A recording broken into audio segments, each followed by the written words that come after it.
Le réchauffement climatique et l'histoire à la une. Tout le monde se plaint sur le réchauffement climatique et chacun prône l'énergie propre. Nous remplaçons le charbon par l'hydroélectricité, les fossiles combustibles pour l'énergie solaire, les voitures à carburant pour les voitures électriques. Les voitures électriques sont vendues comme meilleures, plus propres et plus adaptées pour le monde nouveau. Mais est-ce que ces voitures sont vraiment propres? Ce qui pourrait être propre pour l'environnement n'est peut-être pas vraiment propre pour l'humanité. Caché sous les capots des voitures électriques est une histoire sordide des batteries. Ces voitures embarquent avec elles des violations des droits de l'homme, des pauvretés extrêmes et les enfants de travail. Les voitures électriques fonctionnent à travers des batteries, des métaux rares appelés cobalt et lithium. Le cobalt est une pierre de couleur à peu près bleue qu'on trouve dans la croûte terrestre. Une pierre autrefois négligée, quelquefois utilisée pour la création des céramiques et toutes ces histoires de pacotille. Mais aujourd'hui, le cobalt est utilisé archement pour la production de beaucoup de choses industrielles, comme des générateurs, des pigments, des téléphones portables, des smartphones et aussi des batteries pour voitures électriques. Donc la plus grande utilisation de cobalt, c'est dans les lithium batteries pour voitures électriques. La moitié de production de cobalt va vers la production des voitures électriques. Nous parlons ici de 4 à 30 kg de cobalt par batterie. Le cobalt est trouvé dans beaucoup d'endroits sur Terre, comme en Chine, aux États-Unis, en Australie, au Canada. Mais 70% de cobalt sur Terre se retrouve dans un pays africain qu'on appelle la République démocratique du Congo. Donc 2/3 de la production mondiale de cobalt, 2/3 du réserve mondiale de cobalt se trouve sous les terres de la République démocratique du Congo. Et spécifiquement dans cette province du sud-est, appelé le Katanga. La RDC, comme on l'appelle régulièrement, est le deuxième pays le plus grand d'Afrique. Son GDP est de 49 milliards de dollars par an. Malheureusement, un pays lié à la pauvreté, le conflit et la corruption. Sous les terres du Congo se cache la plus grande réserve de cobalt sur Terre. Un pays qui abrite 92 millions d'habitants. Et de tout ce peuple, la survie de 2 millions dépend de la production de cobalt. On appelle ces personnes des négociants. L'industrie du cobalt est divisée en deux catégories. La catégorie officielle, industrielle, connue, où il y a des grandes entreprises, et la catégorie informelle, artisanale, où il y a des paysans, évidemment, votre frère, enfin, des gens qui pourraient être vos frères, vos cousins, qui travaillent ici et là pour essayer de se faire un peu d'argent. La partie industrielle est composée des grandes entreprises, des multinationales qui viennent évidemment sortir de terre tout ce qui est à sortir de terre pour leurs bénéfices personnels, régulées et organisées à peu près. Et la partie informelle évidemment qui n'est pas suivie du tout, pas sécurisée, dangereuse. Malheureusement, la partie informelle comprend 20 à 30% de la production globale de cobalt de la RDC. On estime que 200 000 mineurs travaillent dans ces mines irrégulières. Et parmi eux, plus de 40 000 jeunes, c'est-à-dire enfants, de 6 à 12 ou 15 ans. Ces enfants tutoient la mort régulièrement. Ils entrent dans des tunnels étroits où il est impossible pour qu'un adulte entre. À l'intérieur, c'est des fournaises. Les enfants cherchent et creusent le cobalt toute la journée.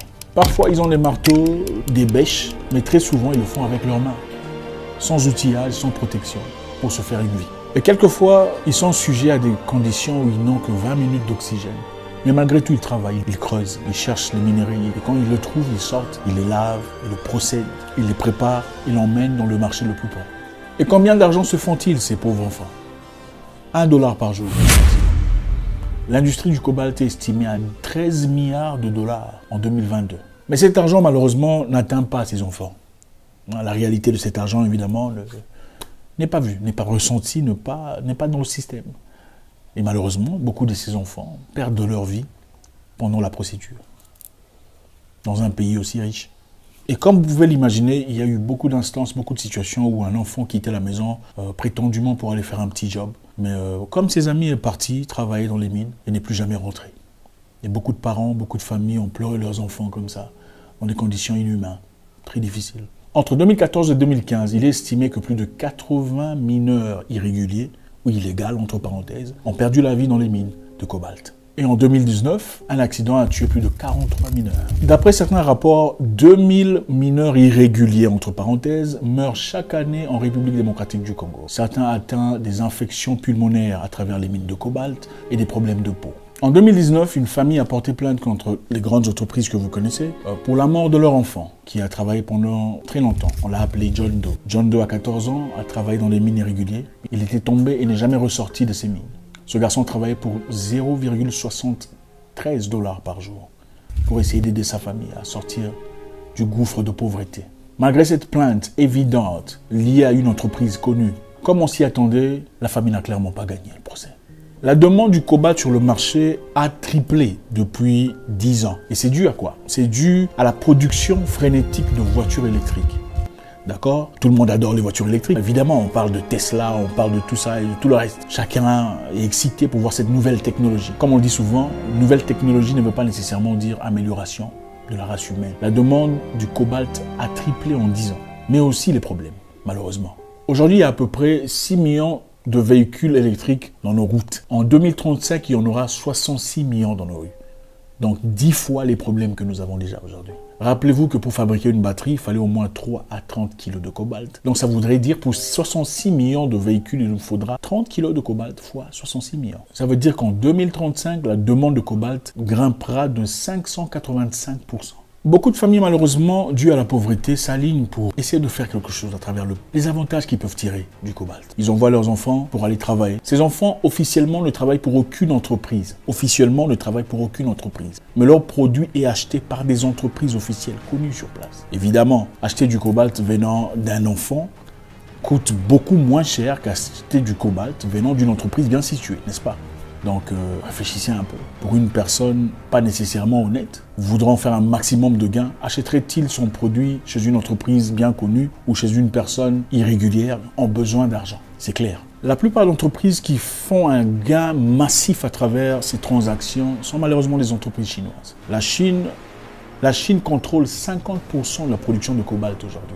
Et ils ont 80% de raffineries de cobalt. Dans les 15 dernières années, la Chine a acheté la majorité des entreprises étrangères européennes qui travaillaient dans les mines au Congo. Donc ils ont 15 sur 19. 15 mines de cobalt sur 19 appartiennent aux Chinois, en République démocratique du Congo. Et en retour, la Chine a promis un investissement dans l'infrastructure, dans la construction des routes et d'écoles, qui évidemment ne sont pas là. Voilà, donc la Chine participe de manière emphatique dans la production de cobalt aujourd'hui, de manière régulière et irrégulière. Irrégulière pourquoi? Parce qu'évidemment ça coûte moins cher. Donc beaucoup d'enfants sont encouragés par beaucoup d'entreprises sur place, qui ne sont pas beaucoup, comme on l'a dit, il y en a 15 sur 19, à travailler illégalement et emmener ce produit, le cobalt, et revendre à des acheteurs chinois. La plus grande entreprise sur place est une entreprise chinoise. Contea le nom, elle produit 40% de cobalt venant de Congo. Le cobalt est important dans la production de téléphones, ordinateurs, smartphones et beaucoup d'outillages technologiques et électroniques. Avec le lithium, on peut créer une batterie qui fonctionne. Mais pour la longueur et la grande compétition ici, c'est sur le temps que la batterie... La grande compétition, c'est sur l'autonomie de la batterie. La batterie prendra combien de temps? Donc, les entreprises de création de voitures basent leur compétition sur l'autonomie de la batterie. Vous chargez une fois, ça prendra combien de temps pour se décharger? 20 heures, 15 heures, 10 heures.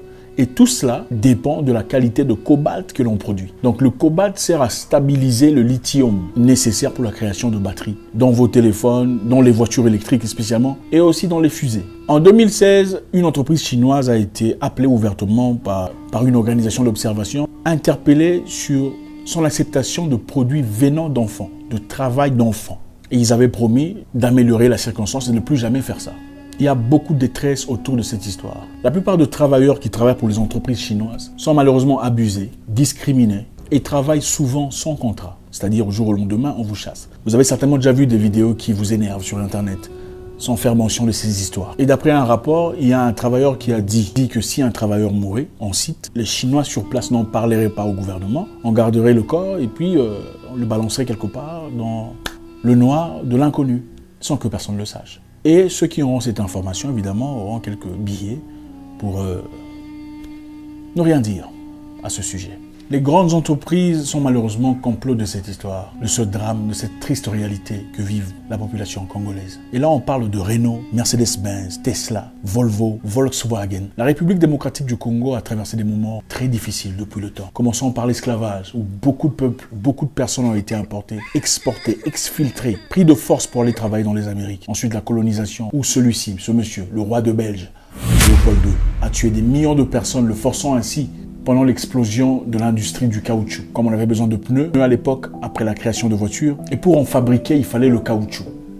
Et on a sacrifié beaucoup d'humains. Il avait été demandé à chaque homme d'emmener un quota de caoutchouc chaque jour pour le roi de Belge, sans rémunération. Et à chaque personne incapable d'apporter le montant nécessaire de caoutchouc, on avait d'abord commencé à prendre la femme. Ensuite, pour devenir plus brutal, pour leur faire travailler, au lieu de prendre la femme de la personne qui n'emmenait pas le quota journalier de caoutchouc, on coupait la main de cette personne pour faire peur aux autres.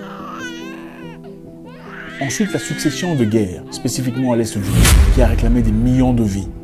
Et beaucoup de personnes aujourd'hui vivent dans des difficultés incroyables, à Beni, à Ituri, dans une peur frénétique incessante, mourant sur des terres, subissant sur des terres riches, en or, en cobalt, en cassitérite, en coltan, en diamant, et j'en passe. Pendant que le monde appelle à l'énergie propre, et tout le monde pleurniche sur le réchauffement climatique. L'objectif est-il de sauver l'humanité en sacrifiant certaines personnes? Sauver l'humanité en refroidissant les choses, mais en sacrifiant les humains dans des deals illicites. C'est beau de voir une voiture Tesla rouler à 100 km/h et toutes ces innovations que beaucoup de personnes semblent apprécier aujourd'hui. C'est beau d'avoir un smartphone et un téléphone tactile intéressant, pimpant dans les mains. Mais comme on a parlé de Blood Diamond, le diamant de sang, parlerons-nous du sang sur le cobalt? Autant il est important de désirer un avenir meilleur, où les choses sont plus faciles, autant il est nécessaire de comparer le sacrifice qu'il tient pour faire aboutir cette réalité. Est-ce nécessaire, cette réalité?